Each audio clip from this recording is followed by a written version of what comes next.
নমস্কার। গল্পের ঝুলিতে সকল শ্রোতা বন্ধুদের স্বাগত জানাই। আজ আপনাদের জন্য গল্পের ঝুলিতে রয়েছে মানিক বন্দ্যোপাধ্যায়ের লেখা যাকে ঘুষ দিতে হয়।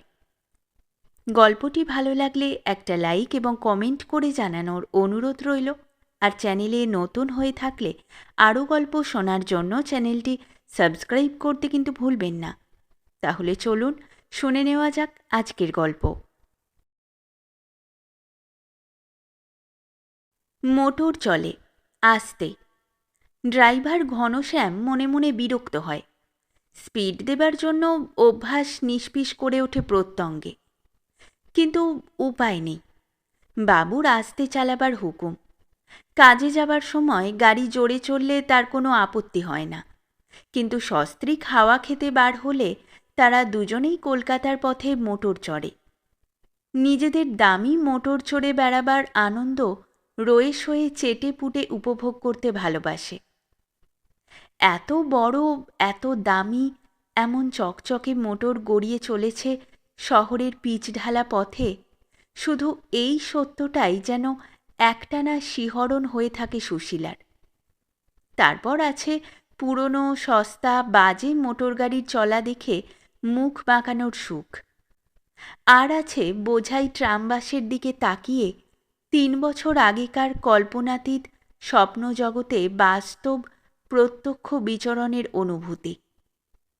ট্রামের হাতল ধরে আর বাসের পিছনে মানুষকে ঝুলতে দেখে সুশীলার মায়া হয়। এক অদ্ভুত মায়া, যাতে গর্ব বেশি। ৩ বছর আগে মাখনকেও তো এমনিভাবে ঝুলতে ঝুলতে কাজে যেতে হতো। স্বামীর অতীত সাধারণত্বের দুর্দশা আজ বড় বেশি মনে হওয়ায় ট্রামবাসের বাদুড়ঝোলা মানুষদের প্রতি উত্তপ্ত দরদ জাগে সুশীলার। মাখন সিগারেট ধরিয়ে এপাশে ধোঁয়া ছেড়ে ওপাশে সুশীলার দিকে আর চোখে চেয়ে প্রায় সবিনয় নিবেদনের সুরে বলে, কে ভেবেছিল আমরা একদিন মোটর হাঁকাবো? সুশীলা বিবেচনা করে জবাব দেয়, সে মধ্যবিত্ত ভালো ঘরের মেয়ে। পরীক্ষায় ভালো পাশ করা গরিবের ছেলের সঙ্গে বিয়ে হলো। ও মা, এত ভালো ছেলের চাকরি কিনা ১০০ টাকার! কত অবজ্ঞা, অপমান, লাঞ্ছনা, গঞ্জনা স্বামীকে দিয়েছে সুশীলার মনে পড়ে। চালাকও হয়েছে সে আজকাল একটু। ভেবেচিন্তে তাই সে বলে, আমি জানতাম। মাখনের মনে পড়ে সুশীলার আগের ব্যবহার। একটু খাপছাড়া সুরে সে জিজ্ঞেস করে, জানতে? জানতাম বই কি, বড় হবার, টাকা রোজগার করবার ক্ষমতা তোমার ছিল আমি জানতাম, তাই না অত খোঁচাতাম তোমাকে। টের পেয়েছিলাম নিজেকে তুমি জানো না, তাই খুঁচিয়ে খুঁচিয়ে তোমায় মরিয়া করে জিদ জাগালাম। সত্যি, তোমার জন্যে ছাড়া এত টাকা। ড্রাইভার, আস্তে চালাও। সুশীলা তখন বলে, কিন্তু যাই বলো, দাস সাহেব না থাকলে তোমার কিছুই হতো না। মাখন হাসে, বলে, তা ঠিক, কিন্তু আমি না থাকলেও আর দাস সাহেব ফাঁপত না। কি ঘুষটাই দিয়েছি শালাকে। কত কন্ট্রাক্ট দিয়েছে তোমাকে? এমনি দিয়েছে? অত ঘুষ কে দিত? গাড়ি চলছে, আস্তে আস্তে গড়িয়ে চলছে। আর একখানা গাড়ি, দামি কিন্তু পুরনো, পাশ দিয়ে বেরিয়ে গিয়ে খানিক এগিয়ে স্পিড কমিয়ে প্রায় থেমে গেল। মাখনের গাড়ি কাছে গেলে পাশাপাশি চলতে লাগলো দাস সাহেবের গাড়িটা। কোথায় চলেছেন? একটু ঘুরতে বেরিয়েছি। দাস সাহেবের দৃষ্টি তার মুখে, বুকে, কোমরে চলাফেরা করছে টের পায় সুশীলা। অন্দর থেকে উঁকি দিয়ে বৈঠকখানায় দাস সাহেবকে সে অনেকবার দেখেছে। লজ্জায় তার সর্বাঙ্গ কুঁচকে যায়। এই মহাপুরুষটি তার স্বামীকে ট্রামে ঝোলার অবস্থা থেকে এই দামি মোটরে চড়ার অবস্থা এনেছেন। শ্বশুর, ভাসুর ইত্যাদি গুরুজনের চেয়েও ইনি গুরুজন। ইনি দেবতার সামিল।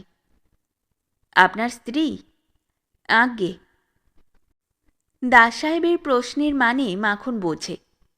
তার মতো হঠাৎ লাখপতি কয়েকজনকে সে জানে, যারা মোটর হাঁকায় শুধু বাজারের স্ত্রীলোক নিয়ে, বাড়ির স্ত্রী বাড়িতেই থাকে। সুশীলা ভাবে, তাতে আর আশ্চর্য কি, যেরকম উনি বুড়িয়ে গেছেন অল্প দিনে, ওর কাছে আমাকে নেহাত কচিই দেখায়। দুটি গাড়ি ততক্ষণে থেমেছে। পিছনে অন্য গাড়ির হর্ন শুরু করেছে অভদ্র আওয়াজ। দাস সাহেব নেমে এ গাড়িতে এসে ওঠে। ড্রাইভারকে বলে দেওয়া হয় এ গাড়ির পিছনে আসতে। দাস সাহেব ভেতরে ঢোকা মাত্র মাখন আর সুশীলা টের পায় এই বিকেলবেলায় সে মদ খেয়েছে। আপনার স্ত্রীর সঙ্গে তো পরিচয় করিয়ে দেননি। এই যে দিচ্ছি, শুনছ, ইনি আমাদের মিস্টার দাস। পরনের বেনারসি রঙের মতো সুশীলা সলজ্জ ভঙ্গিতে একটু হাসে, নববধূর মতো। বউয়ের মতোই যে তাকে দেখাচ্ছে, সুশীলার তাতে সন্দেহ ছিল না। দাস সাহেব আলাপি লোক, অল্প সময়ে আলাপ জমিয়ে ফেলে। যে চাপা ক্ষোভ শুরু হয়েছিল মাখনের মনে, অল্পে অল্পে তলে তলে তা বাড়তে থাকে। স্ত্রীর সঙ্গে একজন যখন কোথাও যাচ্ছে, বিনা আহ্বানে কেউ এভাবে গাড়ি চড়াও হয়ে তাদের ঘাড়ে চাপে না। অন্তত যাদের সঙ্গে সাধারণ ভদ্রতা বজায় রাখবার কিছুমাত্র প্রয়োজনও মানুষটা যদি বোধ করে। বারবার এই কথাটাই মাখনের মনে হতে থাকে যে অন্য কেউ হলে তার সঙ্গে এরকম ব্যবহার করার কথা দাস ভাবতে পারত না। দাস বলে, চা খেয়েছেন? সুশীলা বলে, না। আসুন না আমার ওখানে, চাটা খাওয়া যাবে। মাখনের দিকে মুখ ফিরিয়ে দাস যোগ দেয়, সেই কন্ট্রাক্টের কথাটাও আপনার সঙ্গে আলোচনা করা যাবে, আপনাকে খুঁজছিলাম। মাখনের দু চোখ জলজল করে ওঠে। সুশীলার নিঃশ্বাস আটকে যায়। আজ কদিন ধরে মাখন এই কন্ট্রাক্টটা বাগাবার চেষ্টা করছিল। প্রকাণ্ড কন্ট্রাক্ট, লাখ টাকার ওপর ঘরে আসবে। দাস যেন কেমন আমল দিচ্ছিল না তাকে, কথা তুললে এড়িয়ে এড়িয়ে যাচ্ছিল। ঈশ্বরী প্রসাদকে ঘন ঘন আসা যাওয়া করতে দেখে আর তার সঙ্গে দাসের দহরম মহরম দেখে ব্যাপার অনেকটা অনুমান করে নিয়ে আশা একরকম মাখন ছেড়ে দিয়েছিল। দাস আজ ও বিষয়েই তার সঙ্গে কথা কইতে চায়। এই দরকারে তাকে দাস খুঁজছিল। সম্ভ্রান্ত শহরতলিতে দাসের মস্ত বাড়ি, সামনে সম্ভ্রান্ত বাগান, অনেকগুলি চাকর খানসামা নিয়ে এত বড় বাড়িতে দাস একা থাকে। বিয়ে করেনি, বউ নেই। আত্মীয় স্বজনদের সে সাহায্য করে, কিন্তু কাছে রাখে না। সকলে মাঝে মাঝে তাদের সঙ্গ উপভোগ করে 2-4 দিনের জন্য, ছুটি ভোগ করার মতো। যেই আসুক, সাহেব বাড়ি নেই বলে দরজা থেকে বিদায় করে দেবার হুকুম জারি করে দাস তাদের ভেতরে নিয়ে বসায়। ঘরের সাজসজ্জা আর আসবাবপত্র তাকিয়ে তাকিয়ে দেখে সুশীলা। নিজেদের বাড়িতে এখানকার কোন বিশেষত্ব আমদানি করবে মনে মনে স্থির করে।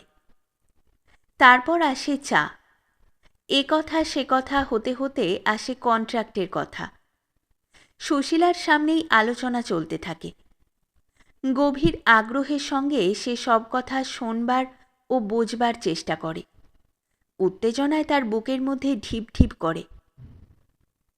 মাখনের সঙ্গে আলোচনা আরম্ভ হবার পর সুশীলার দিকে দাসের বিশেষ মনোযোগ দেখা যায় না। কথাতেই তাকে মশগুল মনে হয়। বাইরে সন্ধ্যা ঘনিয়ে আসে, ঘরে আলো জ্বলে স্নিগ্ধ। তারপর দাস বলে, হাওয়ার্ডের সঙ্গে কথা বলা দরকার, বসুন, ফোন করে আসছি। ঘর থেকে বেরিয়ে যাবার আগে সুশীলার দিকে চেয়ে হেসে বলে, খালি কাজের কথা বলছি, রাগ করবেন না। সুশীলা তাড়াতাড়ি বলে, না না। দাস চলে গেলে চাপা গলায় সুশীলা বলে, 1.25 লক্ষের মতো হবে, বেশিও হতে পারে। ফেরবার পথে কালীঘাটে পুজো দিয়ে বাড়ি যাব। গলা বুজে আসে সুশীলার। খানিক পরে ফিরে আসে দাস। মাখনবাবু? আজ্ঞে?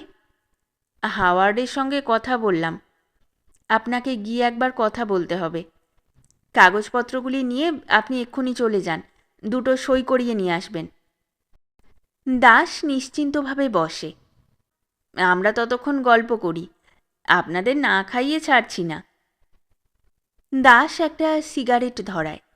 সুশীলাকে বলে, উনি ঘুরে আসুন, আমরা ততক্ষণ আলাপ জমাই। আরেক কাপ চা খাবেন? সুশীলার মাখন মুখ চাওয়াচাওয়ি করে। পাখা ঘোরবার আওয়াজে ঘরের স্তব্ধতা গম গম করতে থাকে।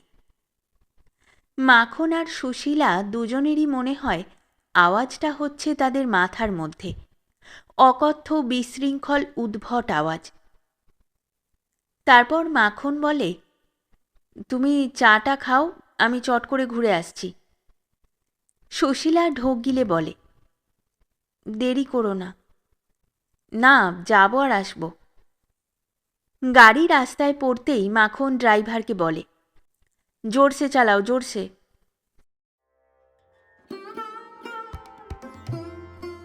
শেষ হলো আমাদের আজকের গল্প। গল্প পাঠে এবং বিভিন্ন চরিত্রে আমি তৃষিতা। গল্পটি ভালো লাগলে লাইক এবং শেয়ার করে দেবেন। আর চ্যানেলে নতুন হয়ে থাকলে আরও গল্প শোনার জন্য চ্যানেলটি সাবস্ক্রাইব করতে কিন্তু ভুলবেন না। খুব তাড়াতাড়ি নতুন একটি গল্প নিয়ে ফিরে আসব। সকলে ভালো থাকুন, শুনতে থাকুন গল্পের ঝুলি।